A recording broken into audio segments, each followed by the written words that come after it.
अस्सलाम वालेकुम, welcome back to ITP hub. कैसे हैं आप सब लोग? ठीक हैं। तो आज की वीडियो में हम HP laser never stop 100x और 120x प्रिंटर को कैसे रिचार्ज करते हैं, इसकी चिप को 104 को और 103 को। बेसिकली इसमें ज़्यादातर प्रॉब्लम यही आता है कि इसमें अगर +2 का एरर आ जाए तो इसका मतलब ये है कि इसका ड्रम यूनिट की चिप रिचार्ज होने वाली होती है या रिप्लेस होने वाली होती है, और 103 के भी यही सेटअप होता है। तो बाज़ ऐसे होता है रिचार्ज हो जाता है, बाज़ रिचार्ज नहीं होता। तो आज की वीडियो में हम इसको रिचार्ज करेंगे।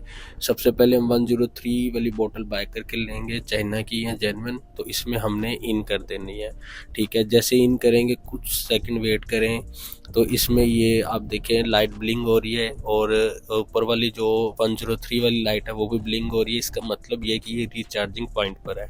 हमने इसे लगा कर थोड़ा सा वेट करने के बाद इस मशीन इसको उसकी जो बोतल को घुमाना है। जैसे ही घुमाएंगे ये ऑटोमेटिकली रिचार्ज हो जाएगा। अब ये देखें +1 पे आ गया है, डबल लाइट ऑन हो गई है। अगर ऊपर वाली लाइट करनी है तो फिर नई चिप रिप्लेस करनी पड़नी है, तो हमने वो ज़रूरत नहीं है। बेसिकली इसका यही प्रॉब्लम होता है कि जब ये +2 में आ जाए तो ये प्रिंट नहीं देता। तो अभी ये देखें +1 में है, डबल लाइट ऑन है। इसका मतलब ये है कि इसका ड्रम सेक्शन रिचार्ज हो गया है, और जो 103 है वो भी रिचार्ज हो गई है। थोड़ा सा टाइम लगेगा, वेट करना है। वेट करने के बाद आपको ये रेडी पर जब आएगा तो इंशाल्लाह ये प्रॉब्लम सॉल्व हो जाएगी। साथ ही हमने ऊपर से इन कर देनी है इसके अंदर इंक, क्योंकि इंक नहीं होगी तो वो कैसे प्रिंट निकालेगा। तो अब ये देखें हमने इन कर दी हुई है इसमें। तो जैसे इन हो जाएगी, फिनिश हो जाएगी, आपको पता चल जाएगा। ये देखें फुल रिफिल होगी है इस मशीन में। तो आपने आराम से इसमें जो से ना बोतल निकाल लेनी है, वैसे ही घुमा कर इसको बाहर निकाल लेना है। कुछ सेकंड वेट करेंगे, या तो फ़ौरन ही रेडी पे आ जाएगा। अगर रेडी पर नहीं आएगा तो वेट करें। अब वो देखें लाइट ब्लिंक हो रही है, इसका मतलब ये है कि अभी ये रिचार्जिंग पॉइंट पर खड़ा हुआ है।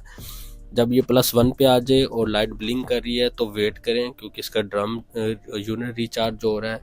और जैसे ही रिचार्ज हो जाएगा ये लाइट जो से स्टेबल हो जाएगी। जैसे ये स्टेबल होगी इसका मतलब ये है कि इसका ड्रम सेक्शन और जो पाउडर सेक्शन है वो आराम से रिचार्ज हो गया। इसी तरह यहाँ पर अपने प्रिंटर्स को रिचार्ज कर सकते हैं। इस मशीन में ज़्यादातर प्रॉब्लम यही आती है। तो अब ये देखें रेडी पर है। मैं इसको बटन से प्रेस करके आपको दिखा दूंगा कि इसका क्या प्रिंट निकलता भी है या नहीं। ये देखो अभी लाइट ब्लिंक हुई है, मैंने इसके प्रिंट की कमांड दी और इसने प्रिंट जो है आराम से रिसीव कर गया। मज़ीद कोई इन्फॉर्मेशन चाहिए तो वीडियो के डिस्क्रिप्शन में मेरा व्हाट्सएप नंबर है, आप बात कर सकते हैं। और अगर इसका टोनर बाय करना चाहते हैं तब भी हम मेरे से रब्ता कर सकते हैं, चाइना में अवेलेबल है। इसका ड्रम सेक्शन भी और 103 बोतल भी। अब देखें बेहतरीन प्रिंट निकाल रहा है। ये बेसिकली यूज़ पे ही लगा हुआ था जिसकी वजह से ऐसा हुआ। Thank you.